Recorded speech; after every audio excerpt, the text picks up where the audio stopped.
सारे प्रश्न मुझसे पूछे जा रहे हैं यंगेस्ट के द्वारा भी, और all the foreign countries womens those are Indians they said कि we are having no times to pray the super master, what can we do for the super God.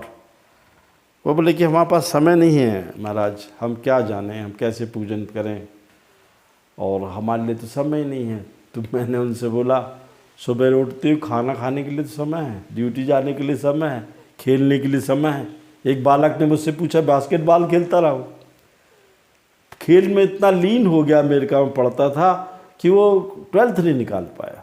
तो मैंने कहा उसमें तुम्हारा दिमाग लगता है, पढ़ने में दिमाग नहीं लगता। तो बोले नहीं, हमको तो परमात्मा को देखना है, I want to see the super master. I say yes, हमारे साथ चलना। मैंने कभी हम लोग को परमात्मा ऐसे नहीं मिला है। हम संस्कार धानी में उन शमशानों में जाके बैठे हैं जहाँ कोई जाता नहीं, जहाँ दिए जलते नहीं, मज़ारों पे कोई दिए नहीं जलाता।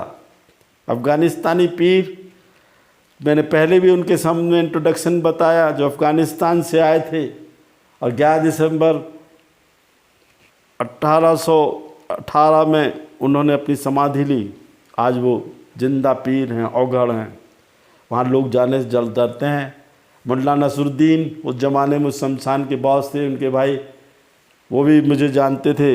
हम जाते थे, कालूराम जाते थे, चंद्रमोहन जाते थे, जगदीश शुक्ला जाते थे, और एक गांव के और थे, छोटा सा बालक, वो जाया करता था, आज बहुत बड़ा कथावाचक है वो। हम बैठते थे तो बाकी लोग तो बोलते थे यहाँ ठंड लगती, तो बगल में शमशान था, वहाँ से लकड़ी ले आते थे, जलाते थे, और देखिए ना कुछ जो मिलता था खाने के लिए वहीं खाते थे, वहीं सो जाते थे। वो पीस, वो शांति परमात्मा की केवल वही मिल सकती है जहाँ पे आप जाते हो। आपको कुछ मत करना है, रोज़ जाके 1 घंटे शमशान में बैठो, जहाँ मुर्दे जलते हों, जहाँ गड़ाए जाते हों। वो आपको डराएंगे नहीं, डरा तो वो लोग रहे जो जिंदा हैं। औघड़ केवल पहली साधना में वहाँ जाते हैं और वहाँ रहते हैं, देखते हैं कि वहाँ क्या हो रहा है। हमने वहाँ लंबी साधनाएं की और वहाँ हमको प्राप्त हुआ मौन, जो मैं आपको कहना चाहता, चुप रहना।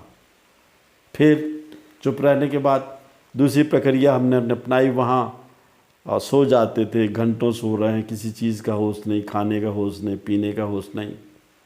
वो दूसरी प्रक्रिया थी हमने देखी परमात्मा के पास जाने की। तीसरी प्रक्रिया थी वो पागलपन, जिसमें न कपड़े का होश, न खाने का होश, सिर उठा रहा है, हाथ उठा रहा है, वो एक है। तो यदि आप लोगों को उस परमात्मा के दर्शन करना है तो पहले ये 3 प्रक्रियाओं से गुजरना होगा। औघड़ गुजरता है।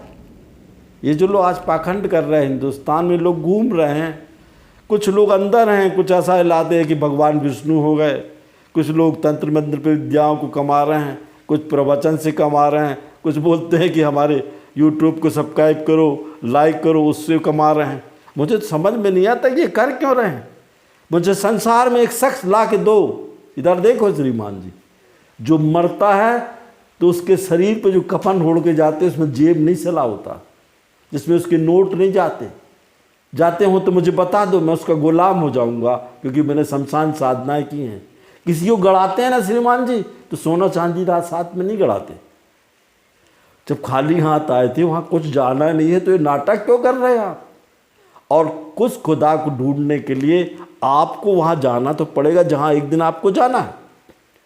लोग कहते हैं आप कैसा बोलते हैं महाराज, ऐसे में तो कोई आपको सुनेगा नहीं, आप तो हमेशा मरने की बात करते हैं।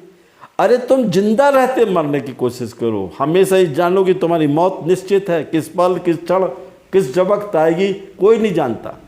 जिस दिन तुम इस मौत को समझ लोगे उस दिन तुमको जिंदा रहते मोक्ष मिल जाएगा। मैंने अभी पिछले बार भी बोला था कि मोक्ष का मतलब होता है काम, क्रोध, लोभ, मोह, माया से अलग हो जाना, इससे विरक्ति मिलती। तो वो बोला मुझसे, बड़ा अच्छा क्वेश्चन था उनका फॉरेन से, कि हमको भी मोक्ष चाहिए। हमने कहा आम का पेड़ तो है नहीं, इमली का तो है नहीं, बरगद तो है नहीं, कि जामुन का है नहीं। इधर आपको खुद प्रैक्टिस करनी है और इसमें कोई एज लिमिट नहीं है।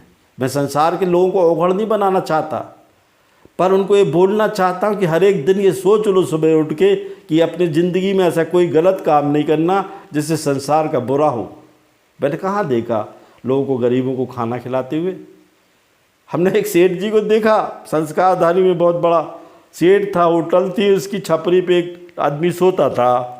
तो सेठ जी बोले इसको क्या करें, भगा दें। मैंने क्या पता इसकी किस्मत से तुम्हारी होटल चल रही हो। बोले हाँ ये बात भी सही, उसको सुबह जितना खाना खिलाते उससे ज़्यादा ग्राहक आते। तो पहले सोच लो कि आप हो क्या, काय के लिए आए हो, क्यों आए हो, जाओगे कहाँ। ये संसार की सबसे बड़ी फिलॉसफी है, इसको डेथ फिलॉसफी कहते हैं। और जो आपका प्रश्न है कि हम कैसे परमात्मा को प्राप्त करें, उसके लिए मौन रहना सीख लो, किसी से मतलब मत रखो, सो और पागलपन हो जाए उस परमात्मा के प्रति, जैसे मीरा का था। उसको निश्चित भगवान श्री कृष्ण दर्शन दिए। तन मन का जब होश नहीं रहेगा तो परमात्मा आपके पास आएगा और आपसे बात करेगा। जय सिया राम।